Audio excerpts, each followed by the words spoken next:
Somehow I've managed to collect a lot of radius arms. Some for our race truck, ordered some for the pre-runner truck, and then I found a used set of Duff arms that I bought with a whole bunch of other stuff. And so what we're going to do is we're going to just, never seen anyone compare them. Me and Jack are just going to do a superficial comparison of these.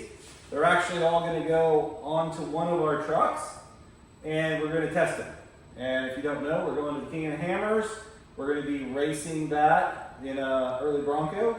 And we're going to have some pre-runner trucks, and they'll be running these other arms, and we'll just see who's the best or which one we like better or whatever. So we'll just start. We have Duff arms. And these are the radius arms from Solo Motorsports. We have the Tom's Bronco radius arm, and then we have a Ford radius arm. So the first thing we'll go over is we wrote down some stuff. This one, they don't tell you what the caster is. Add it. They just say, yep, it's got caster, I guess. This one says it's 5 degrees extra caster. This is 7, and that's obviously 0. And this one didn't specify. And then at the back here on our pivots, the Solo ones we already have welded on our race frame. So we don't have that to compare. This arm actually didn't come with one, so Jack went a little overboard and made us a nice set of these. Oh yeah. And these were used, so they're a little bent, as you can see, but this is how they work. So one thing I don't like about these are the bolts on the inside of the frame. If you have an Atlas, this stuff gets all in the way. So are you supposed to bolt that to the frame rail? Or does Yeah. that weld on? I'm sure you're supposed to weld it too, but it's designed to go up in there and then bolt on. Okay. And then, maybe no weld, I don't know. I didn't read the instructions because it's used. So interesting thing is, that is a 1-inch bolt for the James Duff arm. The biggest one, that's a 3/4 bolt for the Solo arm, and then 5/8 for the Tom's. and then the factory arm obviously is a bushing. And did you measure that? That's a, Yeah, the stud on the back of the radius arm is 3/4 for the Ford arm. yep. And then first thing we're gonna do is we're gonna weigh them because I'm not sure exactly how much they all weigh. We know that, 90 pounds for a set of these and whatever, I don't know. So we're just gonna weigh them. We got a scale here. We'll start with that. What do you think? Biggest to smallest, smallest to biggest? Smallest of big. We got to start with what Ford created and has won Yeah. Baja 500s and Yeah, it's thousands and everything. These things work, but This thing, if it could talk, it would have a story to tell. This one has been to California, ridden some trails, as you can see. Yeah. It suffered some damage. yeah, it's ran Fordyce, ran Rubicon, ran a bunch of stuff in Windrock, Yeah. a bunch of stuff in Colorado. This arm has been through it. So needless to say, the stock radius arms have not held us back so far. We're going to set this on the scales. This one weighs in at 15.6 pounds for Ford.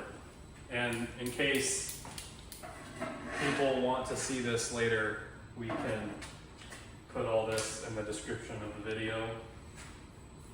Next is the Tom's radius arm.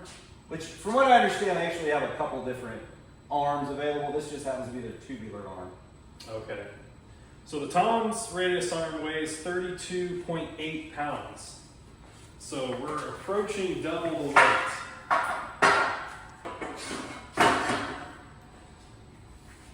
This is the Solo Motorsports arm.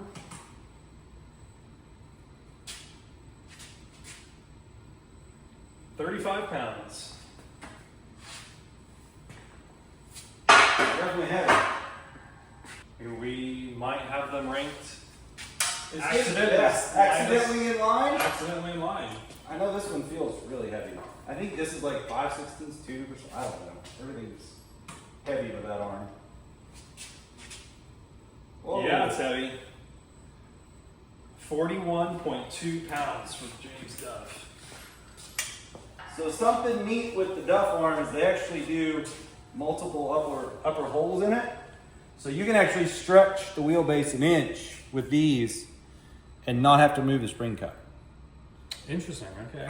So this goes here, and there's your standard spring cup. If you want to move the axle forward an inch, you just move the spring cup back. Wow.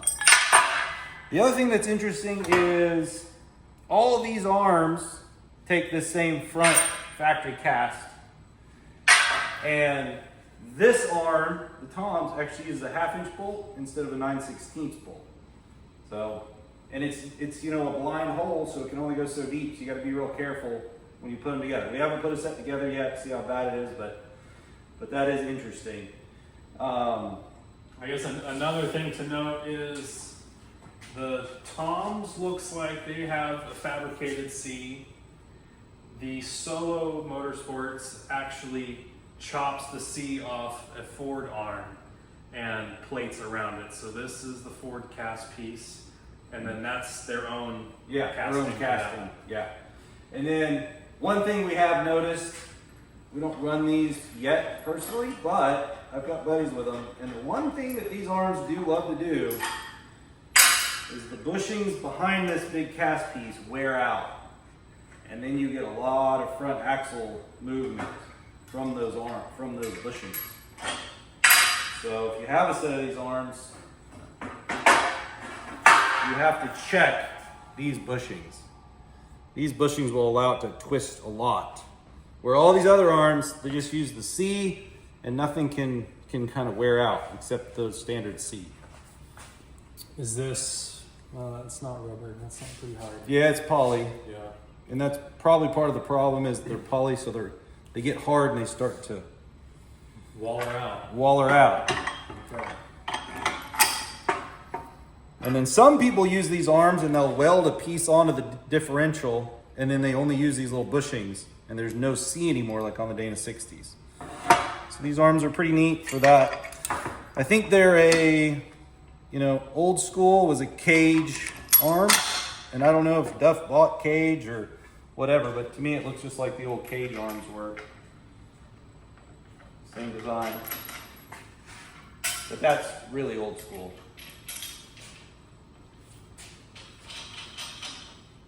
All right, our next thing you guys might like is we've got a straight edge, and what are we gonna do with that, Jack? So the straight edge is going to be used to compare tire clearance when you're steering going to full lock. I know on one of Bobby's trucks on 37s, it turns the wheels and the inside of the wheel will actually rub the outside of the radius arm. Here, we decided to make a mark at 17.5, Which is a 35. half of a 35, and compare along the straight edge the different radius arms. Right. So this maybe not be this, the amount because they're at an angle and all these things. It could be a little more with an arm or whatever. But we're just going to set it on the table at 17.5. We're going to measure in. That's just going to give us a comparison. So I guess the first arm, which I think is a little bent. You can see that one partied pretty good too, but that's a 1/2 inch. So stock is a 1/2 inch. I don't even know if this thing is perfectly straight. This is a comparison.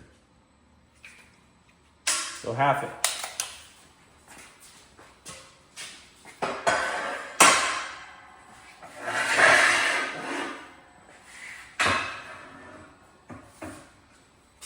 Big difference already. So just put the C flat, measure it in, and it says it's 3/4, 7/8 maybe.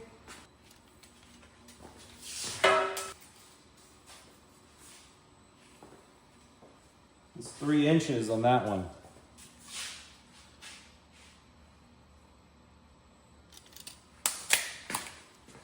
Because they have a kick out and then a kick in. I think these have just a little kick out and more kick in. And then the Duff arm, and it's got the most 3.5.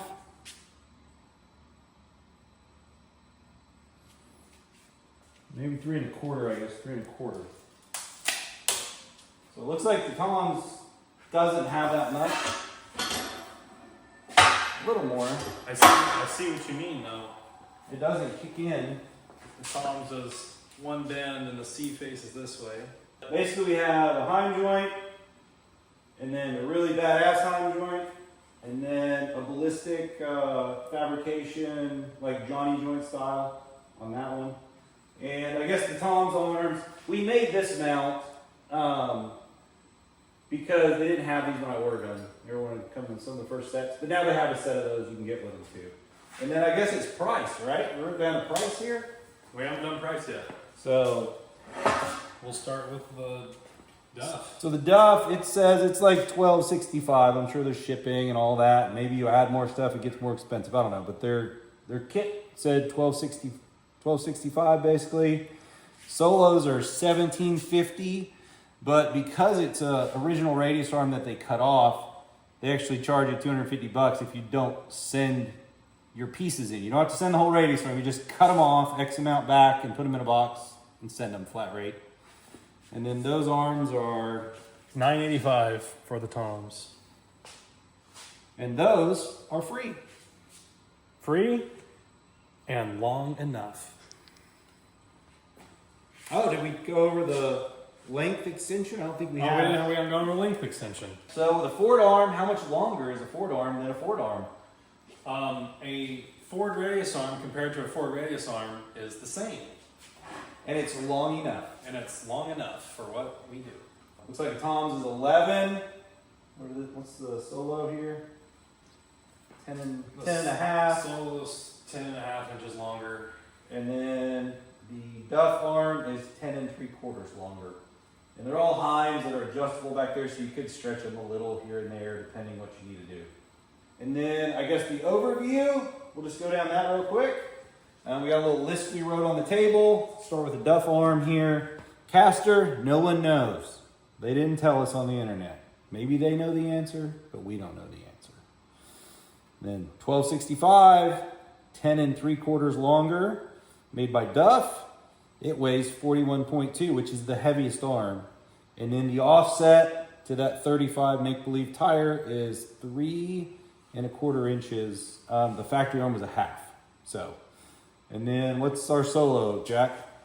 The Solo Motorsports arm, they told us it's 5 degrees of caster and costs $1,750 plus, well, they'll give you back $250. Is that correct? There's a core charge, There's a core charge if you don't send back your arms. Yeah. So that would be your price. If you don't send arms in, add another $250 to it if you just don't want to be bothered. It is 10.5 inches longer than a Ford arm, made by Solo Motorsports, weighs 35 pounds, and using our method, we had 3 inches of tire clearance. And then the Tom's arm is 7 degrees. So the most caster added is right here. So 7 degrees, what is that, $9.85 price, 11 inches longer, made by Tom's. It's 32.8 is the weight. And we actually measured 3/4 of an inch. And I think it's actually more than that, but I think it's gonna slightly bind the C bushing, because I think you put it in there and then when you push the rear to the frame rail, under the frame rail, I think it's gonna move in and give you more clearance, but I think it's gonna side load the C bushing a little bit. Don't you, Jack? I agree. After seeing the Toms and the Solo back to back here, yeah, you can see the main body of the arm is parallel. They both make a bend. However, the Solo one bends back where the Tom one stays at an angle. So like Bobby was saying, it bends back just a little bit. I don't think at the same rate. Yeah. Which is interesting. And then the Ford arms over here.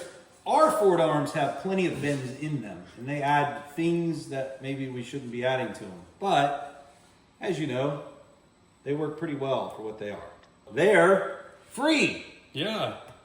Long enough. Made by FOMO Co. They're the lightest. They're 15.5 pounds. Yep. And they have a 1/2 inch of clearance, which is what you get, I guess. Yeah. Well, thanks for listening to a ramble. This is me and Jack's kind of first thing. We're going to have a lot of this kind of stuff. because we're building the race truck out. So we're going to go over all the parts we do. We actually have all the rear suspension from Solo Motorsports on a race truck. It's all kind of tacked together right now, so we'll kind of go over what kind of comes with that later. And whatever Jack wants to add to this. Yeah, big thanks to Solo Motorsports. They helped us out. We asked for some parts to be tacked up so we can adjust some things. They were more than happy to oblige.